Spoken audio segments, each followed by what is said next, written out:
For years, the coalition has been promising that it would stop the boats if elected. Well, now it's crunch time. Tonight, the Prime Minister Tony Abbott is meeting with the Indonesian President Susilo Bambang Yudhoyono against the backdrop of another asylum seeker tragedy and diplomatic tensions in what Mr Abbott considers one of Australia's most important relationships.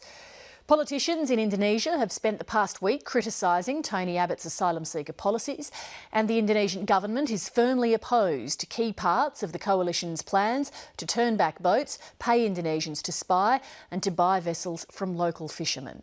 The ABC's Indonesia correspondent George Roberts reports.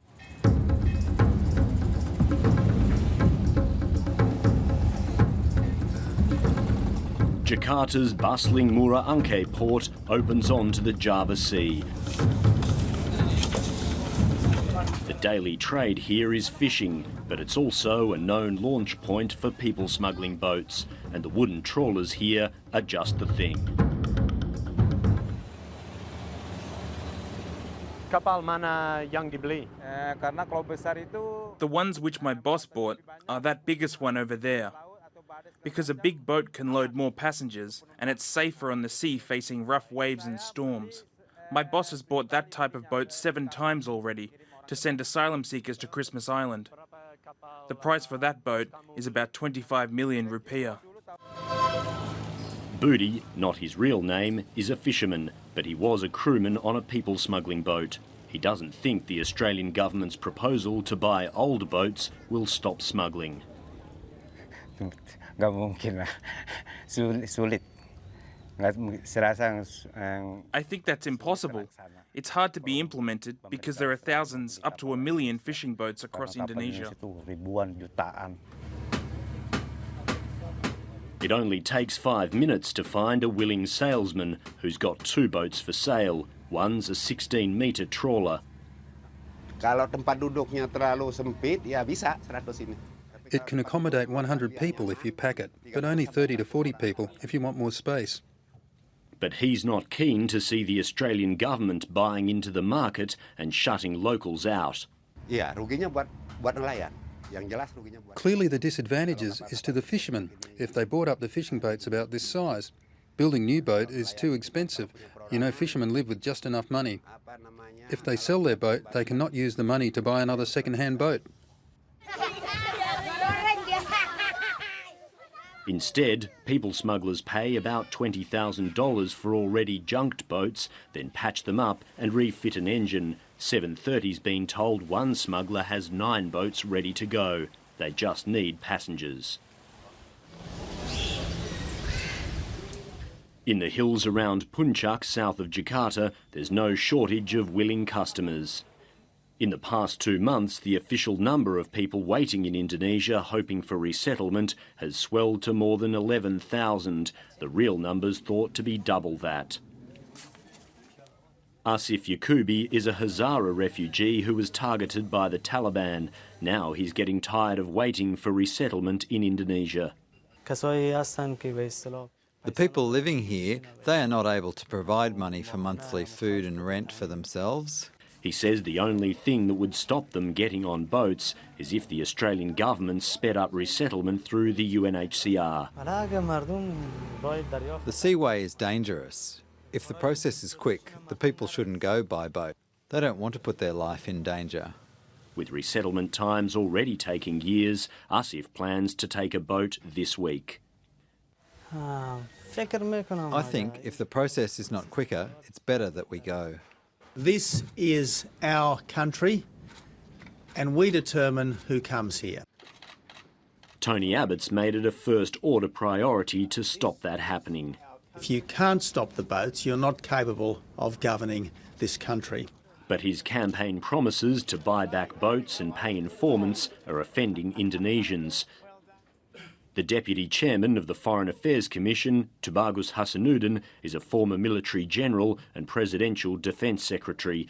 Now he's also an influential member of the PDIP party, which has the best chance of winning next year's presidential election.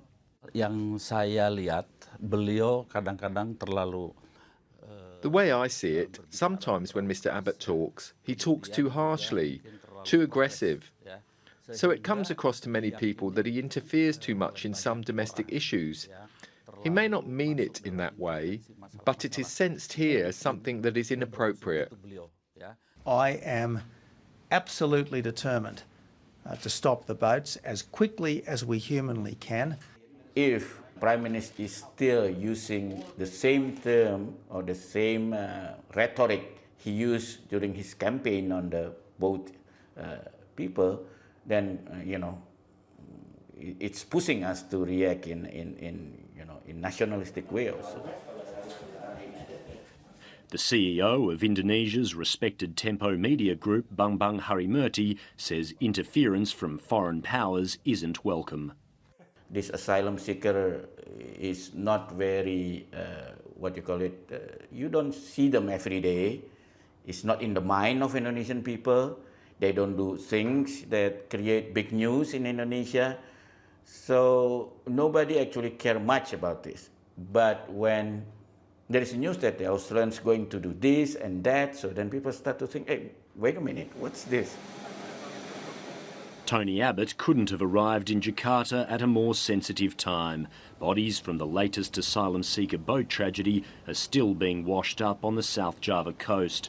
It's thought as many as 50 people are dead, most of them children. That's ramped up the pressure back home in Australia. Where is the commitment from this government to putting in place an orderly process that helps refugees reach safety? All we're hearing is a cruel, harsh, close eyes, close ears approach. Anyone seeking to illegally enter Australia who come illegally by boat will not be resettled in Australia in accordance with the government's policy. They will be transferred to Manus Island or Nauru, where they will be processed, and if found to be a refugee, will be resettled in a country other than Australia. Despite that, the long wait for resettlement has these men determined to take the ultimate gamble. They're preparing for a dangerous boat trip, convinced the new government's policy of turning them back will never happen. They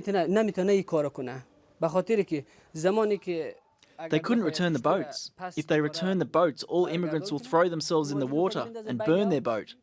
Then Australia will have to accept the immigrants. They could send us to Papua New Guinea or anywhere, but they couldn't return us to Indonesia.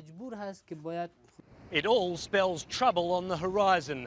Whatever Mr Abbott can salvage from this already strained relationship, one thing appears clear. His promise to stop the boats is proving much more difficult than it sounds. And from the President's office down to the rest of the body politic, there's pressure for Mr Abbott to take a different approach. There is no other alternative for Mr Abbott. If he wants to keep his promise, he has to have Indonesia on his side. And at the moment, he doesn't have that. On the one, he's working on it.